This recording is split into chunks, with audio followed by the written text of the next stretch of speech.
तो घोसी का उपचुनाव कई मायनों में खास रहा। पहले तो यहां बीजेपी ने समाजवादी पार्टी से आए दारा सिंह चौहान को अपना प्रत्याशी बनाया और फिर ओम प्रकाश राजभर को चुनाव प्रचार में मैदान में उतार दिया। लेकिन दोनों ही नेता बीजेपी को जीत दिलाने में नाकाम रहे और इसका असर ये हुआ कि घोसी की सीट समाजवादी पार्टी बड़े ही मार्जिन से जीत गई। ऐसे में सवाल उठता है कि आखिर दारा सिंह चौहान चुनाव हार कैसे गए।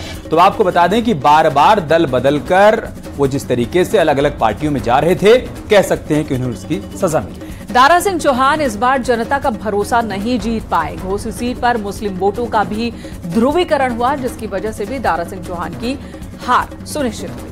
इसके अलावा सुधाकर सिंह के चलते समाजवादी पार्टी की तरफ कुछ ठाकुर वोट भी शिफ्ट हो गया और साथ ही इस चुनाव में शिवपाल यादव का एक्टिव रहना भी दारा सिंह को नुकसान पहुंचा गया। इतना ही नहीं, बीएसपी का चुनाव न लड़ना और दलित वोट बैंक पर पकड़ नहीं बनाने के साथ ही इंडिया गठबंधन के दलों का एक साथ होना भी बीजेपी कैंडिडेट के हार की वजह हो सकती है। और इन्हीं तमाम फैक्टर्स पर अब आपको दिखाते हैं रिपोर्ट।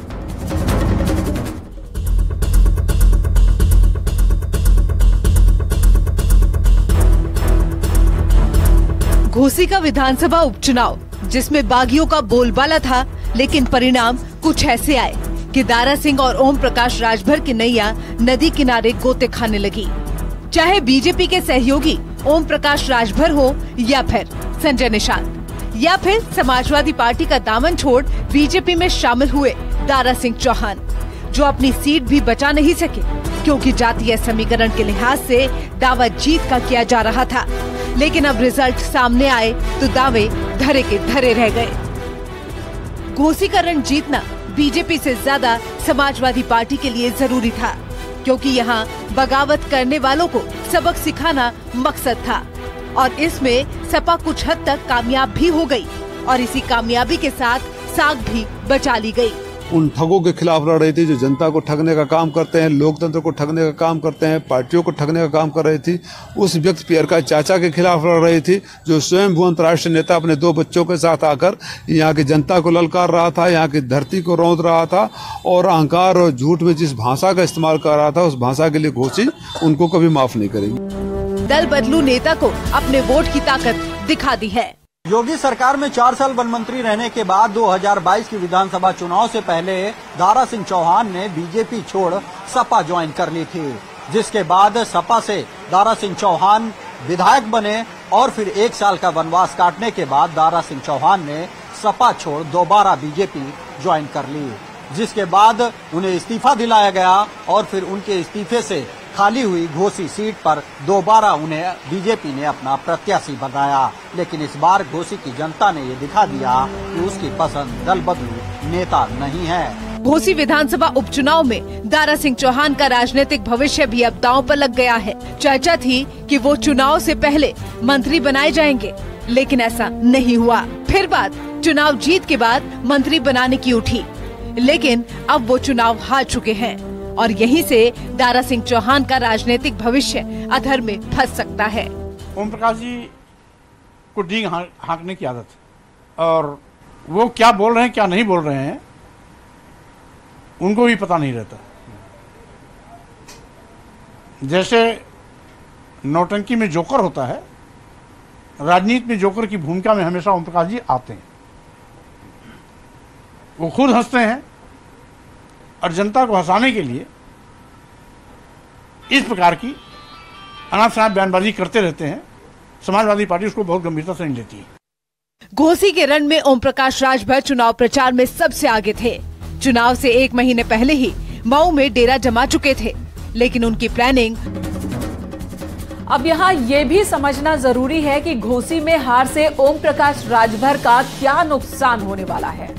पहला नुकसान यह है कि पूर्वांचल में राजभर की छवि कमजोर हो गई है और दूसरा नुकसान यह है कि 2024 में मनचाही सीट अब उनको नहीं मिल पाएगी। तीसरा नुकसान ये कि कैबिनेट में शामिल होने की संभावना पर संकट मंडराने लगा है और चौथे नुकसान की बात की जाए तो ओबीसी वोट बैंक में पकड़ की सच्चाई अब सामने आ गई है।